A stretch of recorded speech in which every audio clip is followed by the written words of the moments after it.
But hello, everyone. We are continuing our series on prayer this week, and my focus this afternoon is about prayer's effects on us, as well as those times when we want prayer to affect us, but it does not seem to do anything at all.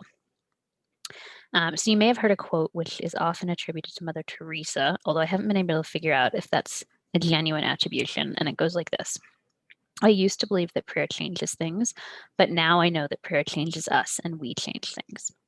Now, the broader context of this quote is a paragraph that basically makes the point of James 2:14-17, which is the passage that says, suppose a brother or sister is without clothes and daily food. If one of you says to them, go in peace, keep warm and well fed, but does nothing about their physical needs, what good is it? In other words, we should not only pray that God will fix problems we see when we are perfectly capable of partnering with God to help fix them ourselves. But the Mother Teresa quote is usually shared without that context. And so instead, it's used to make the point that we should not really expect prayer to change the world outside us. And this is wrong. That God does change things in both the spiritual and physical world, including in response to prayer, is a pretty basic assumption of the Christian faith. We're not deists like many of the founding fathers who thought that God was like a divine clockmaker, is the classic example, who just sort of built and wound up the world and then let it run unattended.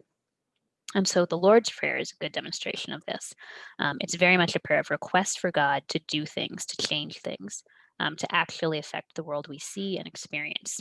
And in fact, reviewing the things that Jesus prays and what he teaches about prayer in the Gospels while preparing for this week, I was struck by how request focused it is, and how positively Jesus speaks of prayer in which we ask God to do something for us. In the Sermon on the Mount in Matthew 7, for example, Jesus has that famous line, ask and it will be given to you, seek and you will find, knock and the door will be open to you. This is a direction to pray requests to God, to ask God to change things. And Jesus then goes on to liken God to a parent who wants to say yes to these requests.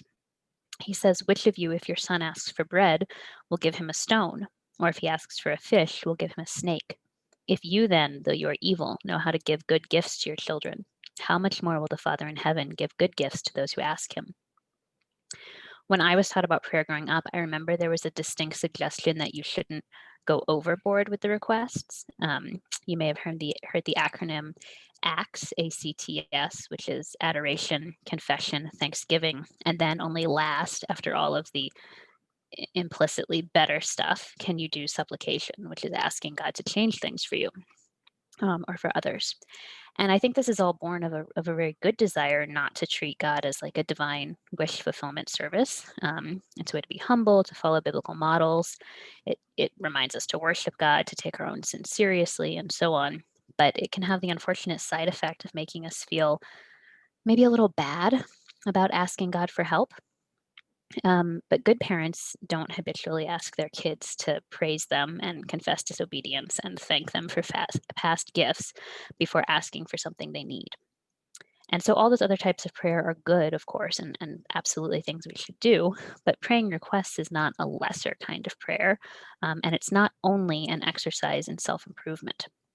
God expects and wants us to ask for things we need, and he wants to give us good responses that actually affect our lives outside of our heads. Now, after that very long aside, the second half of the Mother Teresa quote is what I'm actually discussing today, which is that prayer should change us. That part is true. It should be part of our spiritual formation, to become more like Jesus. And I don't think I need to belabor the desirability of that change, because whatever third way's flaws, I wouldn't number lack of a sincere desire for sanctification, a desire to become more like Jesus, among them. Execution may vary, of course, for myself included, but I think as a congregation, we do understand the importance of conforming our lives to the image of Christ, as Paul put it in Romans 8:29. One thing I've learned about teaching at Third Way, in fact, is that it's almost always necessary to have an application section at the end of the teaching, because if I don't, which is often my inclination, it's guaranteed that the first question will be some version of like, okay, but what should we do? Um, so yes, prayer should change us. It should draw us closer to God, just as intimate conversations in any relationship would. It should guide us toward better understanding of God's will for us and help us experience the person of God. My assumption, and correct me in the Q&A if this is wrong, I guess, is that we all agree on that and want our prayers to be spiritually formative for us. So given that assumption, I'm going to turn to two related questions. One, how does that formation happen? And two, what about when it seems it isn't happening at all? The first has two answers. One is that God does it, and the other is that we have to participate. You've probably heard the summary of this idea from Philippians 2. Work out your salvation with fear and trembling, for it is God who works in you to will and to act in order to fulfill his good purpose. So God works in us, but we participate in that working. Adam mentioned last week, I think, that the teaching team is using this book by Richard Foster called Prayer, Finding the Heart's True Home to inspire some of this series. And Foster has a chapter on formative prayer that I'm drawing on this week, along with one on liturgical prayer. And perhaps the single point he emphasizes most in the formative prayer chapter is the necessity of welcoming formation, of being attentive and receptive to God's work within you. And I think we might sometimes wish that spiritual formation were like hiring a contractor to fix your home, where you sign off on the work, but the contractor is the one who actually labors.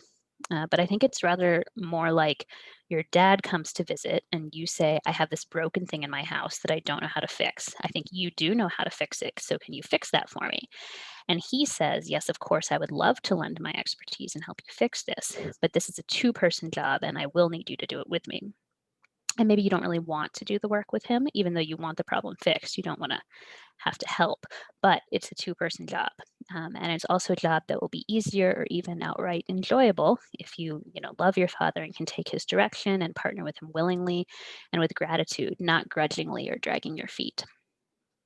And the same is true of spiritual formation, including in prayer. It is something that God does in us, but God the Father is not our contractor. We have to actively participate in the work. Now, Foster in his book gives a lot of different examples of ways to pray so that the formation can happen. And I think they're probably already familiar to you. I would say Terry's teaching over the years has covered a lot of this ground, maybe all of it. So I'm not going to go over any of that. And in fact, part of the reasoning is not just that you may already know it, but that I don't think that God requires a certain format to be able to work with us for spiritual formation through prayer.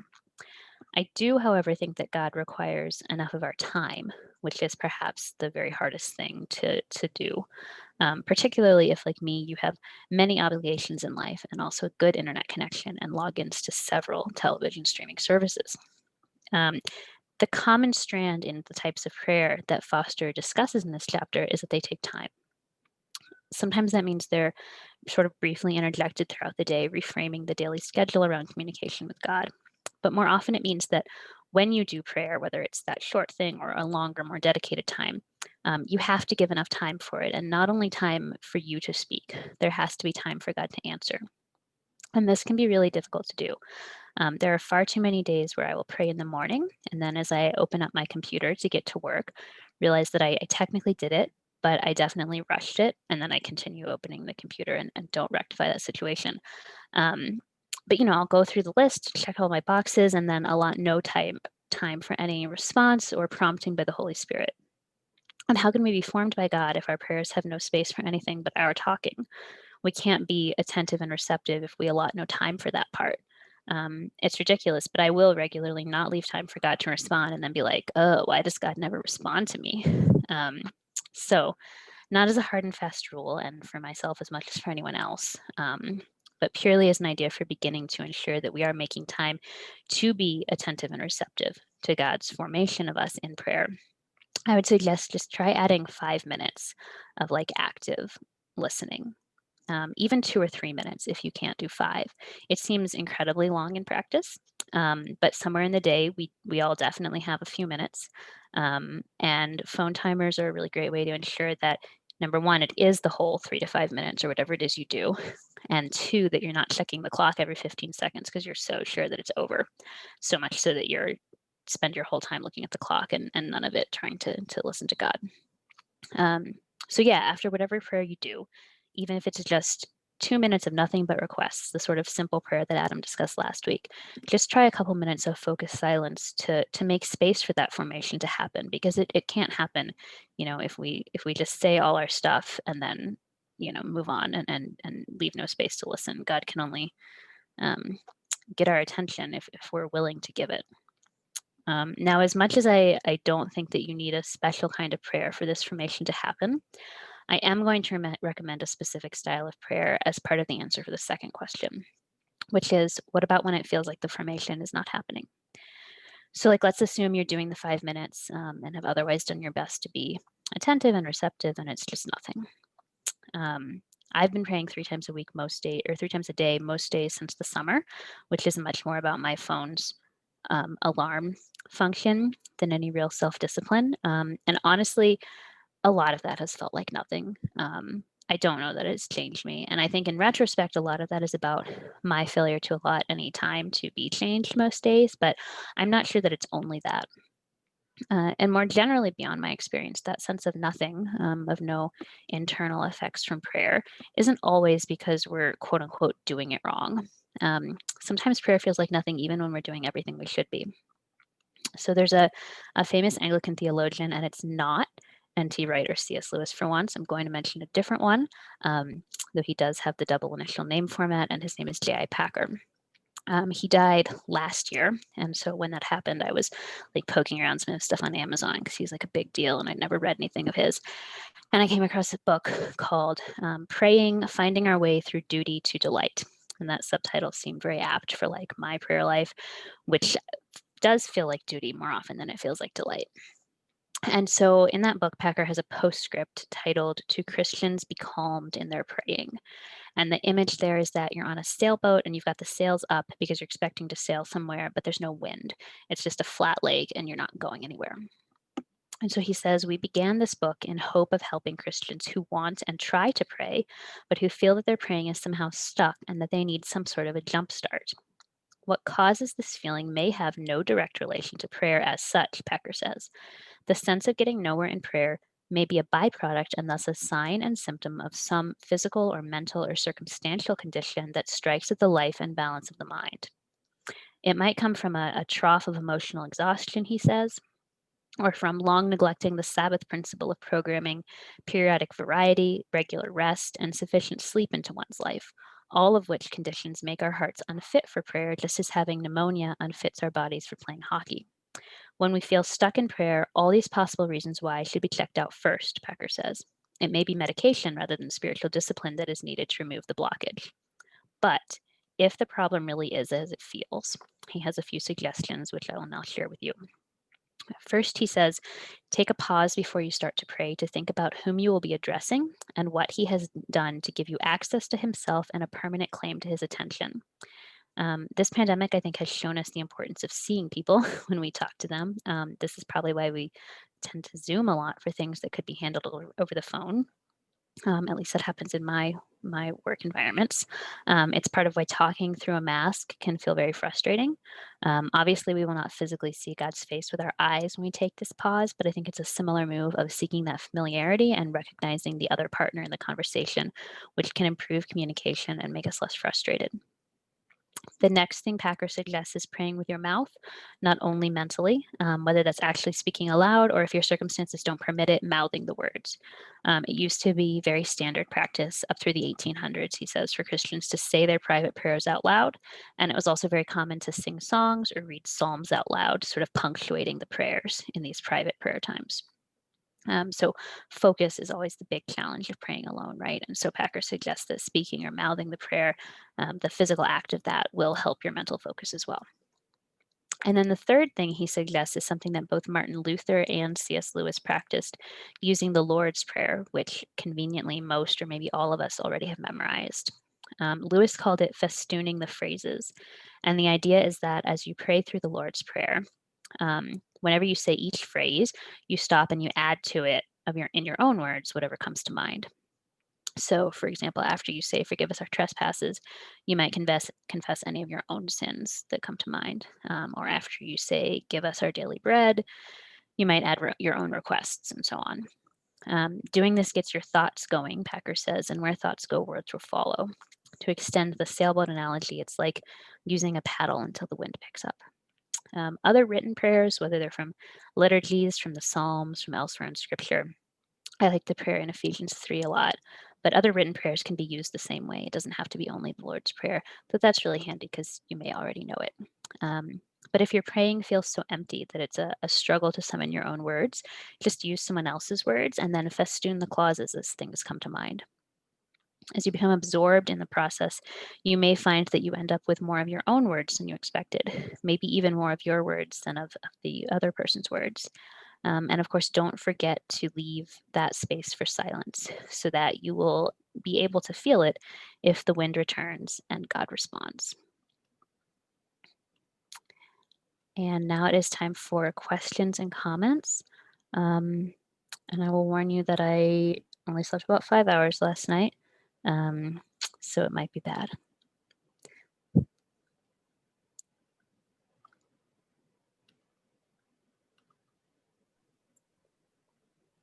Yeah, thanks, Bonnie. It's a good reminder that sometimes the barriers to prayer and the barrier to hearing God can be kind of a psychological barrier within ourselves. Sometimes I think about that with the tasks that I have, that I prioritize, and then they just never get done. And so I'll take a step back and think, well, what's the psychological barrier on that? And so I think I can also do the same thing with prayer, you know? Yeah, I think we sort of, or at least I sort of think like, well, if I did it, if I like took the time to say the prayers, like it should be good. Like, why am I not experiencing this spiritual growth? But yeah, the like prioritizing our time to make that happen and then like actually doing it in a way that our minds are capable and our souls are capable of being changed by that. I think that, like as you're saying, requires a real intentionality that's more than just like, all right, I have my list here, I've prayed through it, done. Yeah. Then also I thought of a joke when you when you said that sometimes there's medicine for removing that barrier. I was just thinking, well, maybe Third Way can come up with some prayer pills and market them as make some Supplement the money budget. saying that they'll answer everyone's prayers. If you have an idea for that, let Adam know so he can work on it. Yeah. John Murray is ready to help.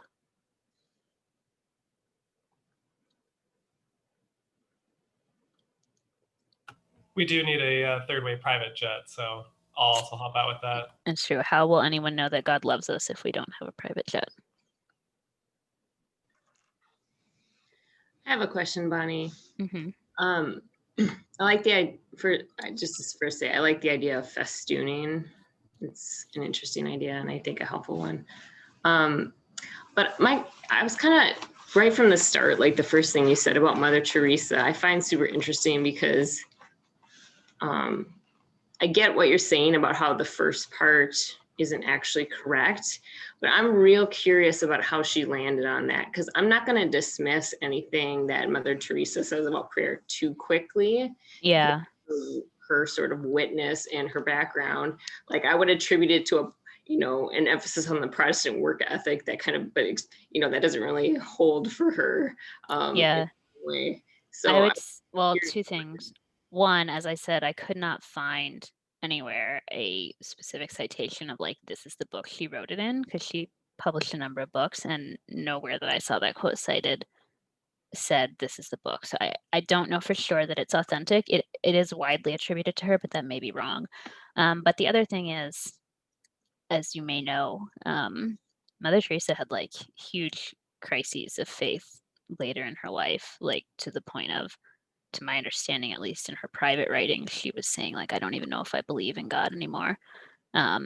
So she, and I have not read these at any length, but my understanding is like she really felt she had spent years like praying and working and had never heard or experienced anything from God. And so if she was experiencing like that long very intense spiritual drought.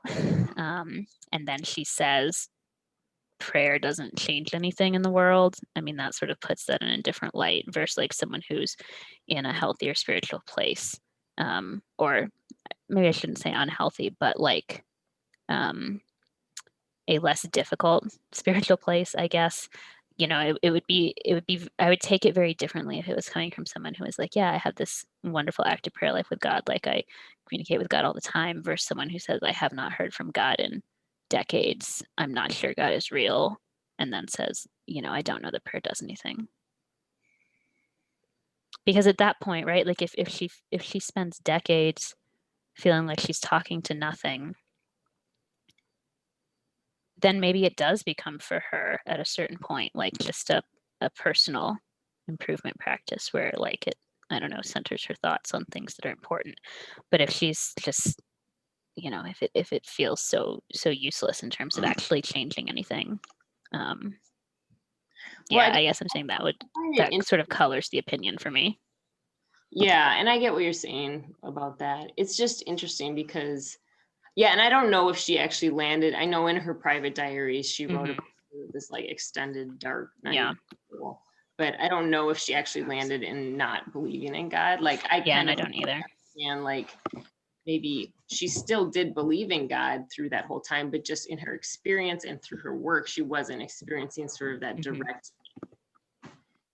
answer outside of how, you know, and so I guess maybe. Or I mean, like not a miraculous answer, obviously, right? Like God didn't suddenly cure everyone in her city or her, you know, facilities. Like, and so yeah, that it, if she was praying for that sort of thing and she's still left with all these, you know, people to care for who God has not miraculously healed, then yeah.